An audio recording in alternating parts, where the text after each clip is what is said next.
नमस्कार, स्वागत है हमारे इस विशेष कार्यक्रम में आपका। आज हम आपकी मुलाकात करवाने जा रहे हैं जाने माने संत भय्यू महाराज जी से। भय्यू महाराज इंदौर ही नहीं पूरे देश में अपने सत्कार्यों के लिए पूजे जाते हैं, जाने जाते हैं। स्वागत है आपका हमारे इस कार्यक्रम में। धन्यवाद। और आपके और अपने चैनल के माध्यम से मैं समस्त मेरे बांधव बहनों को मातृशक्ति पितृशक्ति को शुभकामनाएं देता हूं और वंदन करता हूं। आपने अच्छा जवाब दिया है, धन्यवाद, स्वागत, सब कुछ अच्छा किया है। मातृशक्ति पितृशक्ति आपने इसकी बात कही है। मैं यहीं से शुरुआत करता हूं। परिवार के प्रति एक सामान्य व्यक्ति की जवाबदारी या जिम्मेदारी क्या होती है? देखिए, सबसे पहली बात तो यह है कि गृहस्थ आश्रम क्या है। तो गृहस्थ आश्रम का मूल अर्थ होता है कर्म। उस कर्म का जो फल है वो वानप्रस्थ है, और उस यानी वो फल प्राप्ति के बाद जो आनंद आता है उसको संन्यास कहा जाता है। और जो बाल्याश्रम है वो ज्ञान अवस्था है। 4 शब्दों में पूरा जीवन समाहित है। बाल्यावस्था ज्ञान, गृहस्थ जीवन कर्म, उस कर्म का जो फल है वो अनुभव, और उस अनुभव का जो एक आनंद अपने को मिलता है उसको संन्यास कहा जाता है। उस एक जो अनुभव हम बांटते हैं समाज में। और इसलिए तो सबसे बड़ी बात यह है कि मैं गृहस्थ व्यक्ति हूँ। समाज की सेवा जिस तरह से करता हूँ उस तरीके से मैंने माता पिता की भी सेवा की है, और पूरे समाज ने देखा है कि जिस तरीके से पिता की सेवा की, पिताजी की जो हमने सेवा की, और जिस तरीके से यानी उनको अनुकरण किया हमने उनके विचारों को, तो बहुत स्पष्ट है कि आप वो सेवा को देख लें। पर उनके साथ अवस्था ऐसी थी कि वो पुरुष होने के कारण हमारे को एक सहज भाव निर्माण होता है, और माता जो है संस्कार का एक प्रतिरूप होती है। पर कितना भी कहा जाए तो मातृशक्ति का भी एक सम्मान होता है, चाहे समाज हो, चाहे देश हो, चाहे एक सामान्य मेरे जैसा व्यक्ति हो। तो मातृशक्ति के विचारों को और मातृशक्ति की भावनाओं को सम्मान देना यह हमारा सर्वप्रथम कर्तव्य होता है। बिल्कुल ठीक कहना है। जैसा भय्यू जी महाराज ने कहा कि पिता की सेवा की बात कही, तो शायद हम इसके साक्षात उदाहरण हैं कि लगातार महीनों अस्पताल में अपने पिता के पास दिन में लोगों की सेवा करना, उन्हें सत्कार्यों के प्रति प्रेरित करना, उनकी समस्याओं का समाधान करना, और रात भर अस्पताल में अपना पिता की सेवा करना, ये बड़ा एक परोपकार का कार्य है। उसकी जिम्मेदारी को काफ़ी अच्छे से उन्होंने बयान किया है। मातृशक्ति की बात आपने कही है। जवाबदारी हर व्यक्ति की अपने माता पिता परिवार के प्रति होती है। क्या कहना है, आप इस बात से कितने सहमत हैं? नहीं, बिल्कुल निश्चित तौर पर यहाँ पर भी मैं कहना चाहता हूँ कि ये बात मुझ पर भी लागू होती है। तो एक अगर आप देखें कि हमारे यहाँ पर सिर्फ मातृशक्ति ही रही, परिवार में अगर देखें तो पुरुष के रूप में मैं अकेला हूँ, और परिवार अगर देखा जाए तो पूरा संपूर्ण जो है राष्ट्र मेरा परिवार है। परंतु जहाँ सेवा का भाव आता है या सेवा का व्यक्तिगत सेवा का संकल्प आता है या कर्तव्य निर्वहन का जब समय आता है, तो निश्चित तौर पर कुछ निर्णय परिवार कुटुंब के हितों को देखकर भी लेना पड़ते हैं। बिल्कुल ठीक है ना। सत्कार्यों की आपने बात कही, परिवार की बात कही। जिस तरह से लगातार आप पर चर्चाएं चल रही हैं, हम उन्हीं चर्चाओं को विराम देने के लिए आपके समक्ष आए हैं। हाल ही में आपने विवाह किया है और कई सारी मजबूरियां आदमी के समक्ष होती है। यहाँ ये बता देना मुझे उचित लगता है कि भय्यू जी महाराज संत हैं, लेकिन संत के पहले गृहस्थ हैं, संत के पहले एक पुत्र हैं, संत के पहले एक पुत्री के पिता हैं। काफ़ी सारी उनकी जवाबदारियाँ भी हैं। इस विवाह को लेकर आप काफ़ी चर्चा में आए, उसको लेकर क्या कहते हैं? देखिए, सबसे पहली बात मैं कहना चाहता हूँ, मैं एक सन्यासी नहीं हूँ और ना ही मैं कोई ब्रह्मचारी रहा हूँ। मेरा पूर्व में विवाह हुआ, मेरे पत्नी का देवासन हुआ। पत्नी का देवासन के पश्चात मेरी कन्या बहुत छोटी है, और मेरी माताजी एक तरफ बाल्याश्रम है और एक तरफ सीधा जो है संन्यास आश्रम है। अर्थात मेरी माताजी आज 85 वर्ष की हो गई।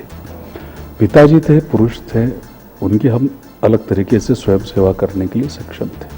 पर 2 वर्षों में जिस तरीके से मेरे परिवार में पारिवारिक दुर्घटनाएं घटी है कि पहले मैंने पिता को खोया, बाद में मेरा एक्सीडेंट का होना, और उस एक्सीडेंट के बाद में अगर आप देखेंगे तो उसके बाद में जो है उससे थोड़ा सा मैं बाहर निकला नहीं था कि वापस मैं जो किसान आत्महत्या कर रहे थे बीड़ जिले में, उस्मानाबाद जिले में, तो 340 गांव में जब मैंने दौरा किया तो उस समय पर मेरे को इन्फेक्शन हुआ पेट का, तो फिर अस्वस्थता आ गई।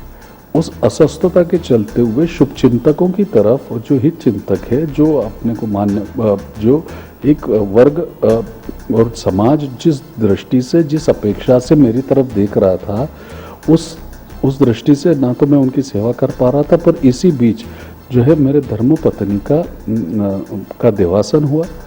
देवासन के समय पर भी सबने मेरे को टोका था। मेरी सोच थोड़ी अलग है जीवन में।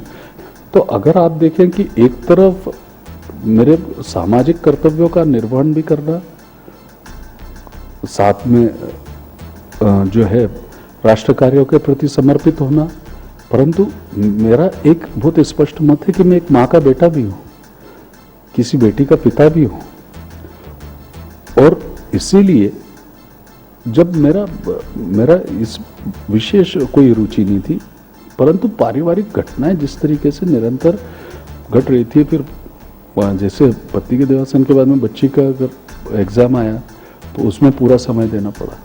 एग्ज़ाम के बाद में उसके एडमिशन से लेकर उसके 1.5 वर्ष तक परवरिश करने का पूरा जो देखा है, वो भी ग्रोइंग स्टेज में है, तो उसको भी ग्रूमिंग की ज़रूरत है, उसको भी संस्कार प्रक्रिया और जो है कहीं ना कहीं एक मित्रवत परिवार में जरूर आवश्यकता है।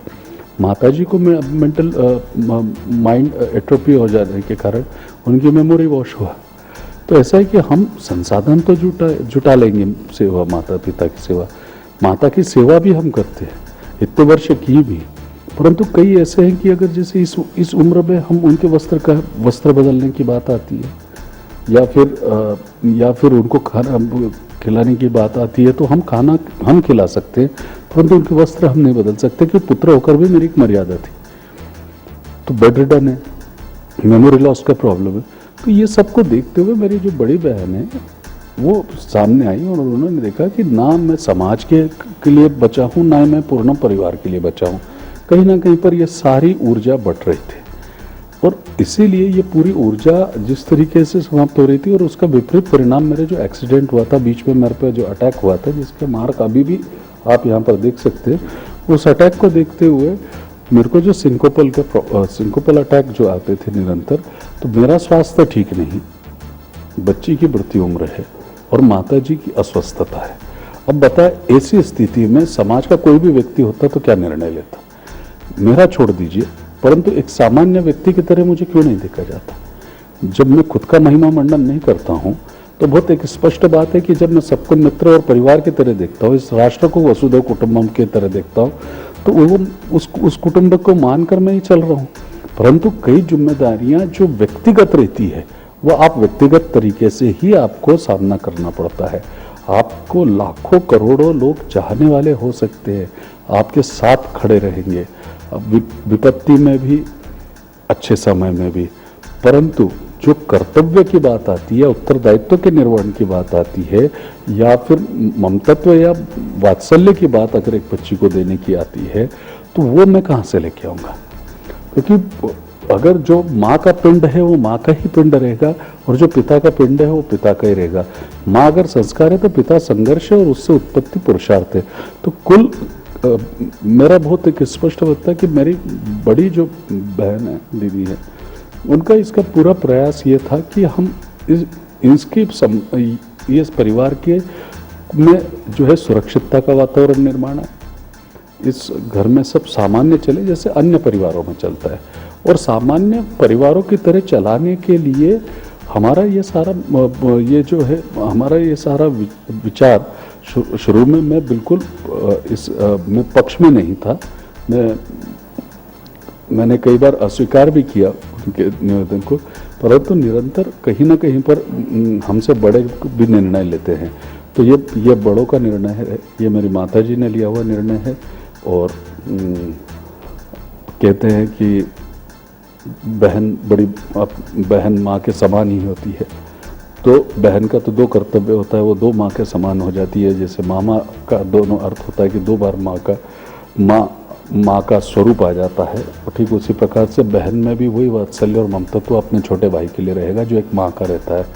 तो जब उन्होंने किसी को पसंद किया है, और अगर पसंद करके उन्होंने अगर उसको आज्ञा दी है, तो आप बताइए कि अगर मैं माँ की आज्ञा का अवहेलना करता हूँ या उसे अगर मैं टालता हूँ, तो वहाँ पर मैं आज आप लोगों के सामने तो बचकर रह सकता हूँ, परंतु जब मैं ऊपर जाऊँगा तो फिर कहते हैं कि वो हजारों पापों के समान होता है कि माँ की आज्ञा की अवहेलना करना या अपने बहन की आज्ञा का अवहेलना करना।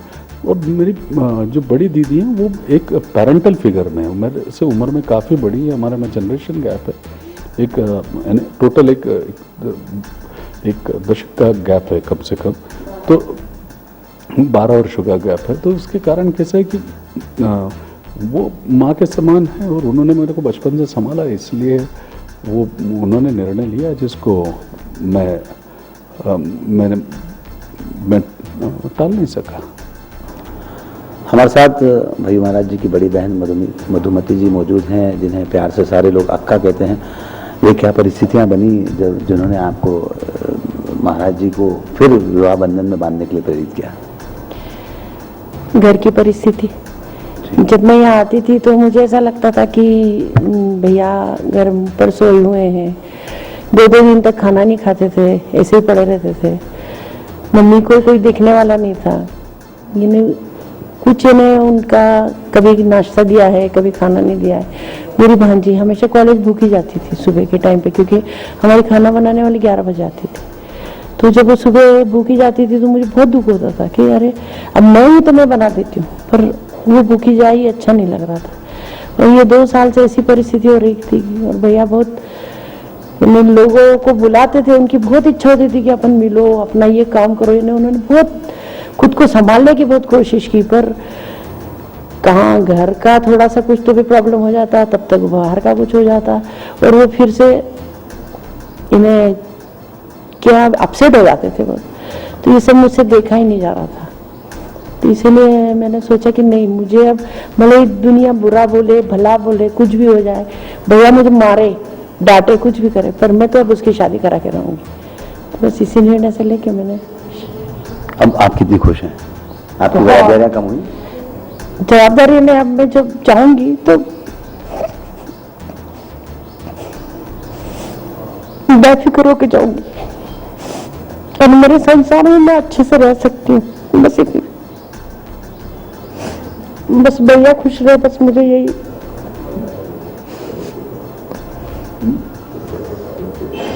आपने किस तरह से भैया को मनाने का प्रयास किया? भैया को एक्चुअली मैंने ब्लैकमेलिंग की है तो मैंने भैया को बोला कि भैया तू शादी कर ले अब। तो वो बोला नहीं अक्का, जो मेरी प्रेस्टीज है और ये सब है, इसको ये शोभा नहीं देता, और तू मुझे परेशान मत कर। एक दिन तो बोल दिया कि तू घर से बाहर, मेरे रूम से बाहर चली जा, मेरे को तकलीफ मत दे। तो भी मैंने पीछा नहीं छोड़ा उसका, जैसे आयुषी का 6 महीने पीछा नहीं छोड़ा ना, ऐसे उसका भी पीछा नहीं छोड़ा। और आखिर में उसको 15 अप्रैल मैंने डेडलाइन दी थी कि 15 अप्रैल तक तू अब हाँ बोल दे, नहीं तो मैं खाना पीना छोड़ रही हूँ। बस उसने इसकी हाँ आई नहीं 15 तारीख को, तो मैंने छोड़ दिया खाना पीना। तो एक्चुअली मैं डायबिटिक पेशेंट हूँ, बीपी है। तो मेरे हस्बैंड भैया को फोन करके बोले कि भैया मेरी बीबी मर जाएगी, तू हाँ बोल दे, नहीं तो फिर आखिर में भैया को हाँ बोलनी पड़ी।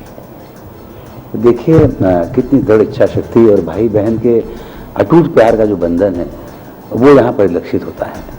आपके मन में कभी ये सवाल नहीं उठता था? आप लगातार लोगों को प्रेरित करते थे सत्कार्यों के प्रति, अभी भी करते हैं, उनकी सेवा करते हैं, उनके समस्याओं का निदान करते हैं। आपको ये नहीं लगता था इन 2 वर्षों के दौरान जो आपके साथ घटित हुआ, आपको ऐसा नहीं लगता था कि क्या मैं एक पिता नहीं हूँ, क्या मैं एक पुत्र नहीं हूँ, क्या मैं एक भाई नहीं हूँ, क्या मेरी अपने परिवार के प्रति जवाबदारियाँ नहीं हैं? आपको ऐसा महसूस होता था?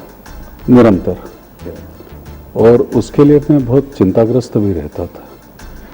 पर उस चिंता को, क्योंकि स्वाभाविक है कि हम जब समाज को सदुपदेश देते हैं तो हमने अपनी चिंता को चिंतन में बदला। और चिंतन में बदलकर मेरे से जितना संभव हो सका मैंने मेरे बेटी की एजुकेशन हो, अभ्यास हो, यहाँ तक कि उसका पूरा ध्यान रखने के लिए एक माँ और पिता दोनों बनकर जो सेवा कर सकता था वो दोनों सेवा करने का मैंने कार्य करने का पूरा प्रयत्न किया। मैंने माता जी के साथ में भी पूरा एक बेटी और बेटे की तरह सेवा करने का कार्य किया।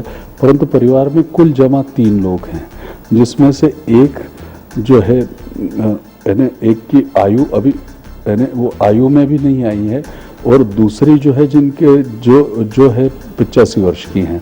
तो आप इतने बड़े गैप के अंतर को पाटने में अगर आप देख लीजिए तो आप स्वयं चिंतन करेंगे तो आपको शायद इस प्रश्न का उत्तर मिल जाएगा। हमने उन परिस्थितियों के बारे में जाना जब उन्हें यह निर्णय लेना पड़ा, क्या वे परिस्थितियाँ थी और किस तरह से उन सब चीज़ों पर उन्हें मनाया गया, किसने मनाया, ये सब बातें तो उन्होंने कही है। लेकिन इन सब निर्णयों में जो उनकी अर्धांगिनी बनी है, हम उनसे भी आपकी मुलाकात करवाते हैं। वे हैं डॉक्टर आयुषी। स्वागत दर्शक जरूर जानना चाहेंगे। सबसे पहले मैं ऐसा था कि मैं एक प्रोजेक्ट के थ्रू इधर आई थी। मेरा सब्जेक्ट डिजिटल मार्केटिंग है और सोशल मीडिया मार्केटिंग, उसके थ्रू मैं आई थी इधर। तो जब मैं आई प्रोजेक्ट के लिए बहुत कम ही मेरी इनसे मुलाकात हो पाती थी, बहुत कम, रेयर केस में, क्योंकि कभी बीमार होना या कभी कुछ प्रॉब्लम आ जाना, कभी फैमिली प्रॉब्लम आने की वजह से मैं अपने प्रोजेक्ट मतलब मेरा प्रोजेक्ट इन द सेंस कि प्रोजेक्ट के थ्रू मेरा इन्वॉल्वमेंट था कि मुझे वो चीज़ संभाली थी डिजिटल मीडिया मार्केटिंग की। तो मैं आके बाई के पास बैठती थी, मतलब आती थी और गुरुजी से सडन मेरा मिलना कभी नहीं हुआ। इनसे कभी भी मेरा मिलना जाके ऐसा नहीं था कि मैं गई और मिली और काम खत्म किया और आ गई, नहीं, कभी भी नहीं। मैं आई और आके बाई के पास बैठी, मुझे बोलते वेट करिए आप, और मैं नीचे बैठती थी बाई के पास, क्योंकि मैं ऐसे बैठक में और यहाँ नहीं बैठ सकती थी, मुझे पसंद नहीं है। तो बाई के पास 4-4, 5-5 घंटे मेरा बैठना रहता था, रोज ही रहता था, क्योंकि वो मेरा काम था। मतलब मेरा काम इन द सेंस कि मैं मेरे काम से आ रहा था और वो नहीं हुआ तो मैं मेरा बाई के साथ बैठना ही था, मेरी आदत बन चुकी थी वो, कि मुझे अच्छा लगता था। तो वहाँ पे मैं पहली बार मेरी ननद, जो मैं उनको अक्का बुलाती हूँ, उनसे मैं मिली। तो उन्होंने मुझे देखा, हमारी बातचीत हुई बहुत अच्छे से, और 1-2 दिन हुए, या 1-2 दिन 2-4 दिन वैसे भी बोल सकते हैं हम। तो उन्होंने मुझे एक बार बोला कि मैं, आपको बुरा नहीं लगे तो मैं आपसे एक बात करना चाहती हूँ। तो मैंने बोला हाँ बोलिए, क्योंकि वो मेरी बड़ी बहन या जो भी बोले आप, मैं मानती थी उनको, क्योंकि हमारी बॉन्डिंग बहुत अच्छी हुई थी। तो उन्होंने मुझे बोला कि मैं आपकी शादी करना चाहती हूँ मेरे भाई से। ये मेरे लिए एकदम शॉकिंग था, और मैंने उनको बोला कि मुझे थोड़ा सा सोचने के लिए समय चाहिए। तो अक्का बोली कि हाँ, जितना भी टाइम चाहिए आप ले लीजिए, कोई इशू नहीं है, और बस आप मुझे पसंद हो, मैं आपको सिर्फ ये बोल रही हूँ, और मैं आपके भैया के लिए आपको पसंद किया है मैंने, अक्का ने मुझे ये बोला। तो मैंने बोला आपकी बात ठीक है, बट ये मेरे लिए बहुत बड़ा डिसीजन है, मेरे पूरी लाइफ का डिसीजन है, मुझे कुछ समय चाहिए इसके लिए। और बाई ने भी मुझे बोला, अक्का और बाई ने बैठ के हम तीनों की बातचीत हुई। बाई बोली कि मैं तुझे बहुत पसंद करती हूँ और मैं चाहती हूँ कि तू मेरे घर की बहू बने। तो मैंने बाई के लिए भी वो यही बोला कि बाई मुझे थोड़ा सा टाइम चाहिए। बाई बोली ठीक है बेटा, लेकिन इतना भी मत ले लेना कि मैं चली जाऊँ, ऐसा बाई ने बोला। मैंने नहीं, इतना टाइम नहीं लूँगी। तो फिर अक्का चली गई सांगोला, और हमारी फ़ोन पे बातचीत होती रही, बात यहीं दब गई। अभी उनको कुछ भी नहीं पता है इस बारे में, हम तीनों की क्या बात हुई अभी इनके लिए कुछ भी नहीं मालूम कि क्या हो रहा है नीचे। तो 4-5 महीने हो गए, हम 4-5 महीने हो गए। अक्का ने मुझे फिर फ़ोन लगा के पूछा, रोज़ अक्का का 2-3 दिन में मेरे पास फ़ोन आता ही था, मैं भी लगाती थी फ़ोन अक्का को, क्योंकि हमारी अच्छी बातचीत होती थी, और बाई की बात करवाती थी अक्का से, क्योंकि बहुत से लोग थे जो बात अक्का की और बाई की बात ही नहीं करवाते थे। मतलब जैसे कि बाई बोलती रहती थी मुझे रेनू से बात करनी है, मुझे मोनू से बात करनी है, तो नहीं हो पाती थी बाई की बात, और उनको याद आती थी, तो मैं बाई की बात करवा देती थी। उसके बाद कैसा था कि अक्का ने मुझे फिर पूछा कि पंची, मेरा घर का नाम आयुषी, तुम्हारा क्या कहना है? तो मैंने बोला ठीक है अक्का, मैं शादी करने के लिए रेडी हूँ। तो ये चीज़ अक्का को मैंने उस दिन हाँ बोली, तो वो बहुत खुश हुई, बहुत ही ज़्यादा खुश हुई वो।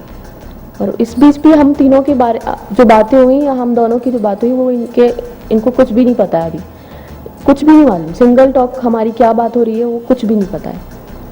तो ये मैंने पहले अक्का ने मुझे बोला कि तुम क्या बोल रही हो? तो मैंने बोला हाँ मैं रेडी हूँ। 4 to 5 months बाद या 6 month, एकदम से एग्जैक्ट याद नहीं है मुझे। तो उसके बाद फिर अक्का ने जो भी डिसीजन लिया वो अक्का का ही डिसीजन था, दैट्स इट। इस निर्णय से कितनी खुश हैं? बहुत ही ज़्यादा। और महाराज जी के साथ समय बिताना, महाराज जी जो लोगों के सत्कार्य के प्रति प्रेरित करते हैं, उनकी भावना जो लोगों के प्रति अच्छे कार्यों की होती है, उनको सही दिशा दिखाने की होती है, उसको लेकर क्या कहती हैं आप? सबसे पहले तो कि इनका मेरे साथ समय बिताना इतना इम्पोर्टेंट नहीं है जितना लोगों के साथ समय बिताना इम्पोर्टेंट है, क्योंकि वो पार्ट ज़्यादा इम्पोर्टेंट है और उसके लिए मैं उनके हमेशा साथ रहूँगी, हमेशा। और दूसरी बात ये कि जब भी वो अच्छा काम करते हैं या उनका कोई भी लेक्चर होता है, मैं कभी भी वो मिस नहीं करती, हमेशा उस लेक्चर को बहुत ध्यान से सुनती हूँ। और उनकी जितनी भी बुक्स हैं वो मैं बहुत ध्यान से पढ़ती हूँ, और टाइमिंग जो है वो हमेशा चलता रहेगा। इसलिए वो मेरे लिए इतना बड़ा पार्ट नहीं है कि वो मुझे टाइम दे नहीं दे, वो समाज को टाइम दे, वो ज़्यादा इम्पोर्टेंट है।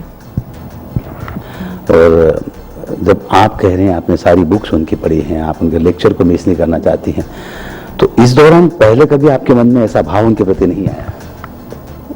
पहले ऐसा था कि जब अन्ना का अनशन टूटा था और उस टाइम पे मैंने पहली बार इनको जाना, मैं आपको क्लियर बता रही हूँ, क्योंकि वो बहुत ज़्यादा न्यूज़ बहुत हाइक हो गई थी, मैं न्यूज़ वगैरह देखती थी, तो मैंने उस टाइम पे जाना था। और उससे पहले ऐसा था कि देखती थी मैं लेक्चर्स, लेकिन इतने भाव से इतने उससे नहीं देखती थी, मतलब देखती थी, मुझे पसंद थे लेक्चर्स, पसंद थे बहुत ज़्यादा, कि मतलब जो बातें जो बोलते थे सब चीज़ें, तो बहुत बर्डन, मतलब उसमें वेट रहता था कि कुछ बोला है, कुछ है। मेरे पापा मम्मी को भी बहुत पसंद थे लेक्चर्स वगैरह, बट हम पापा मम्मी का कभी हम लोगों ने कभी सोचा ही नहीं था ऐसा, ये चीज़ थी।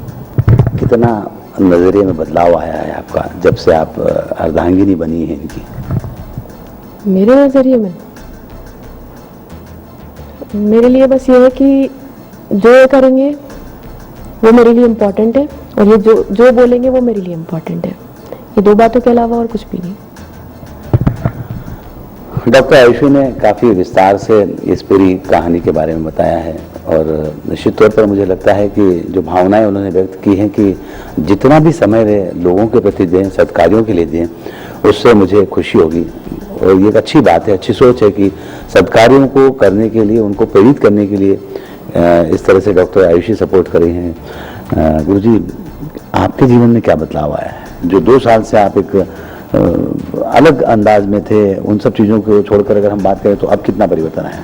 निश्चित तौर पर सबसे पहले मैं शुभचिंतकों की जितने मेरे हितैषी हैं और जो मेरे से प्रेम करने वाले हैं, नहीं भी करने वाले हैं, वो एक तरीके से मैं कट चुका था। मैं एक अगर कहें कि मैं बिल्कुल अलग थलग पूरी तरह से पड़ चुका था, पर अब मैं पुनः एकाग्रचित होकर, अंतर मन से समर्पित होकर, आप माता की चिंता खत्म हो गई है, मेरी बिटिया की चिंता खत्म हो गई है, बिटिया में संस्कार की बात आती है, तो संस्कार के देने के लिए कहीं इस उम्र में उसको सहेजा जा सके, संभाला जा सके, तो एक तरह से कहा जाए कि कौटुंबिक तौर पर एक सुरक्षितता महसूस करता हूँ।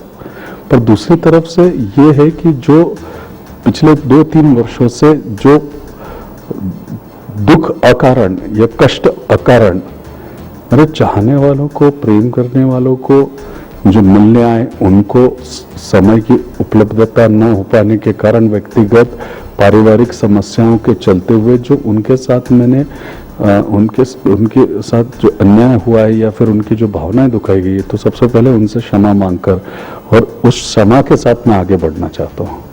क्या बात है, कितनी अच्छी भावना है गुरुजी की, और साथ में उनकी अर्धांगिनी का भी कहना है कि मैं उनके हर सत् कार्यों में सपोर्ट करूंगी।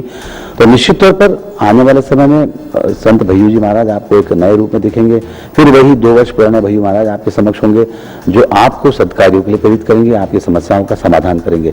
आप दोनों का हमसे बातचीत करने के लिए बहुत बहुत शुक्रिया जी, धन्यवाद। आपको भी धन्यवाद और सबको मेरा वंदन। आज के इस कार्यक्रम में बस इतना ही। सुनील जोशी को दीजिए इजाजत। नमस्कार।